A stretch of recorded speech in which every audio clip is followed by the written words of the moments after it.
This tomato bocconcini potato gratin is scaled to fit a 4-inch cast iron skillet. Thinly layered Yukon Gold potatoes and cream, roasted garlic, juicy tomatoes, fresh mozzarella cheese, and aromatic basil, then baked with a bubbling crispy pine nut Parmesan cheese top. To start, roast grape tomatoes to concentrate their flavor and evaporate excess moisture.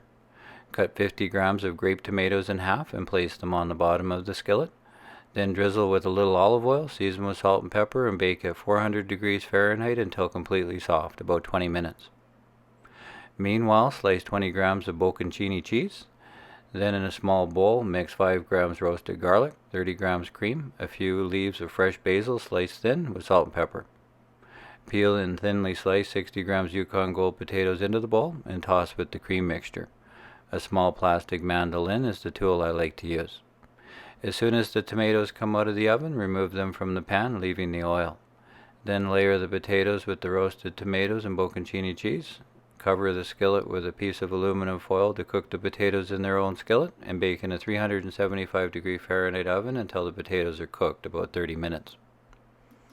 To make the cheese topping, mix 10 grams grated Parmesan cheese with 5 grams chopped pine nuts. As soon as the pan comes out of the oven, remove the foil to allow the steam to escape and thicken the sauce. A small knife should have no resistance cutting through the potato. Work quickly, do not allow the skillet to cool down too much, and add the Parmesan pine nut topping.